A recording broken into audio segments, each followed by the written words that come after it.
আরে ভাই কোথায় যাচ্ছেন? দাঁড়ান দাঁড়ান, কি করতেছেন? কোথায় যাচ্ছেন? আসসালামু আলাইকুম। ওয়ালাইকুম আসসালাম ভাই। ভাই আমি তো বিদেশি মানুষ, একটা কাজে আসছিলাম, ব্যবসার কাজে। তো কোথাও পুকুর দেখতে পাচ্ছি না, আপনাদের এখানে পুকুর দেখলাম, গোসল করতে আসছি। আপনাদের পুকুরে কি গোসল করা যাবে? হ্যাঁ যাবে, করেন, সমস্যা আচ্ছা, নাই। থ্যাংক ইউ ভাই। সবাই তো করে।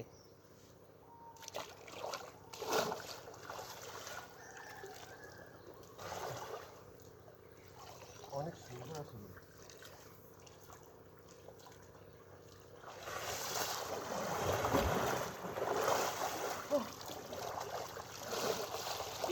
সাবান দিতে হবে, আসলে ব্যবসার কাজে অনেক ব্যস্ত, তো ঠিকভাবে সাবান টাবানও দিতে পারি না। একটু সাবান টাবান দিয়ে নিয়ে ওখানে একটু সময় দিয়েছি।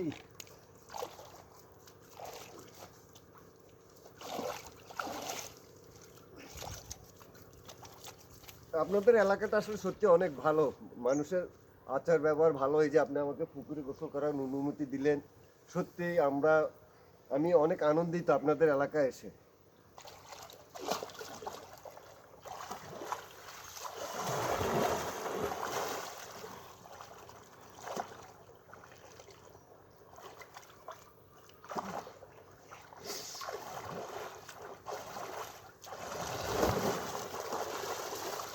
আমার আবার শীত তেমন একটা লাগে না, শীতকালে গোসলটা একটু পছন্দ করি আমি।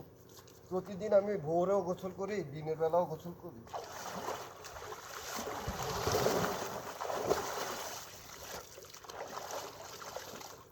আচ্ছা ভাই, আপনাদের এই পানিগুলো দেখুন কি পরিষ্কার, ও অসাধারণ সত্যি। তো আপনাদের পুকুরে কোনো মাছের চাষ করা হয় না? না, এখানে মাছ হয় না ভাই, ও, মাছ নাই। এই জন্য তো কোনো মাছ টাছ দেখতে পাচ্ছি না, কোনো জঙ্গলও নেই, একেবারে পরিষ্কার ক্লিয়ার, সত্যি অপূর্ব প্রাণবন্তর আপনাদের পুকুরটা। তো এখানে কি কোনো পোকামাকড় তো দেখতে পাচ্ছি না, কোনো পোকামাকড় আছে? না, পোকামাকড়, সাপ, বিচ্ছু কিছুই নেই। কিছুই নেই, তাহলে আমি আরেকটু গোসল করে নিই। নেন। সময়, ও একদম কলিজাটা ঠান্ডা হয়ে গেছে আপনাদের পুকুরে গোসল করে ভাই, সত্যি খুবই ভালো লেগেছে ভাই, সত্যি অপূর্ব। দেখি পানিতে কোনো দুর্গন্ধ নেই, না। একেবারে সম্পূর্ণ বিশুদ্ধ পানি।